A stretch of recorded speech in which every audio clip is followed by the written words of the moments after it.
Muna siya'y nanhataron.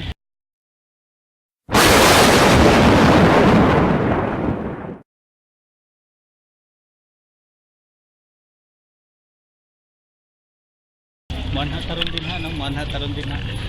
Muna siya'y simbahan sa San Vicente Ferrer.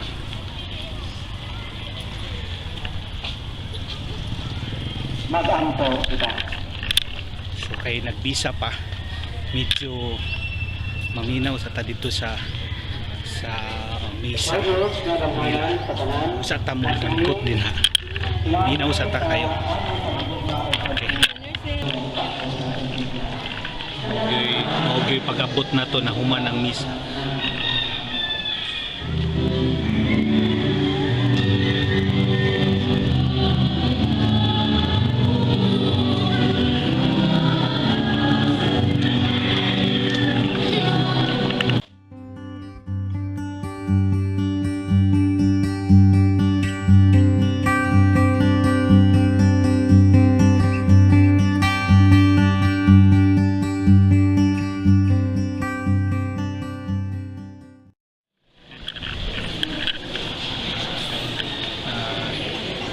Blessing sa hari. So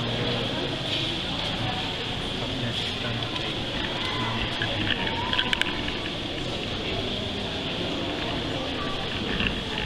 taste.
Mga butang langit nun na akong ginasubay sa pagpasalamat sa usa ka tuig nga bendisyon gikan kang San Vicente sa intercession ni San Vicente Ferrer.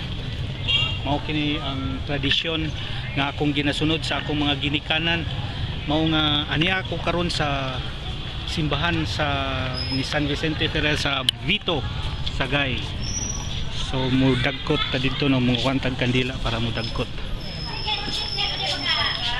Ano siya mga ilang mga candle offer.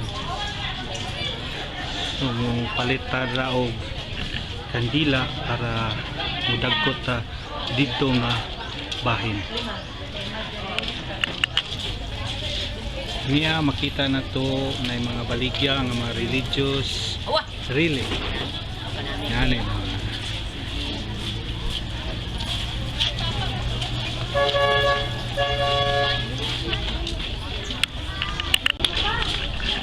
So kay nakapalit na tao kandila, wadto ta dito dapita para ato na hindi na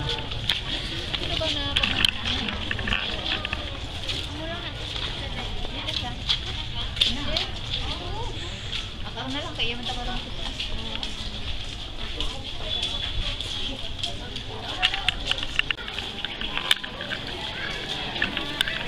during dapita kay kasagaran kada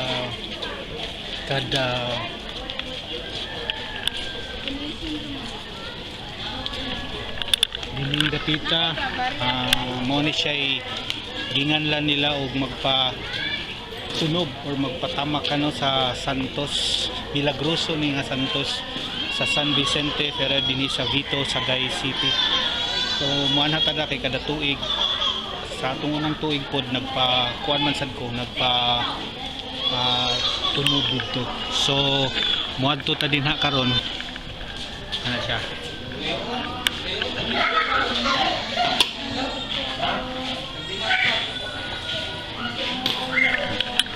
mo na sa ingon ana atong buhaton karon kay ako atong santuig pod di na po ko nagpa tama ko mo po na akong gibuhat ni ato pang mga niagin ko mo'y tradisyon nga akong gisunod pod sa akong mga ginikanan.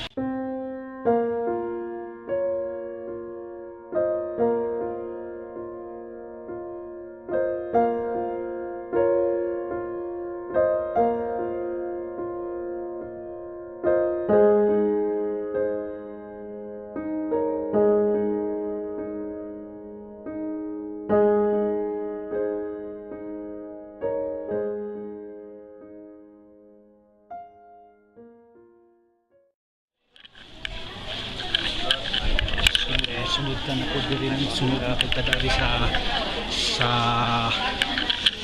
dagkutanan dagkot ka din sa atong mga kandila para nagtos ni San Vicente Ferrer magpasa ta mo halok ka dito.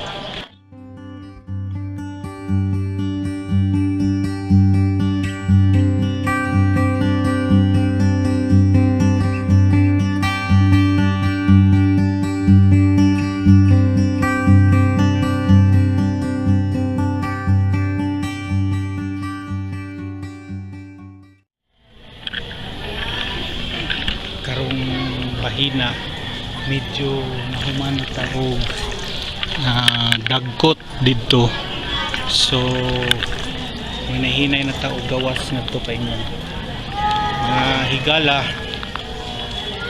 sa inyong pag-uban din hikanako sa parokya ni San Vicente Ferrer sa Vito Sagay.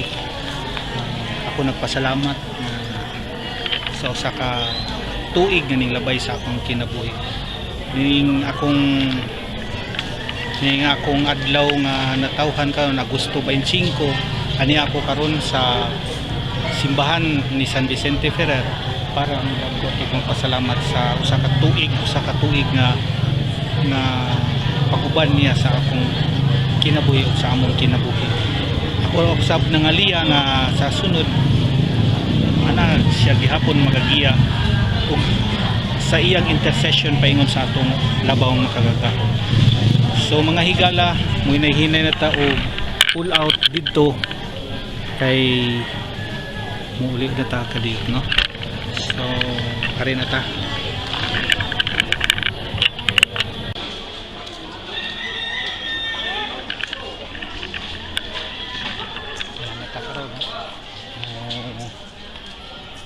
Hinay na ta og pull out kay layo para ba pito ka kilometro ni pagawas na pod no? So mangita ta og atong kasakyan dito ngadto sa sulod sa crossing na mga taga Tubuso naong punta do.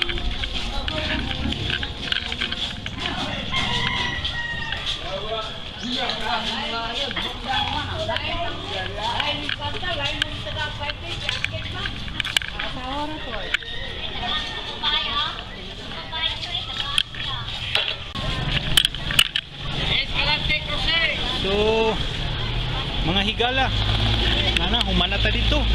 So ani na taron sa gawas sa Vito musuway ta og suroy-suroy dito dapita.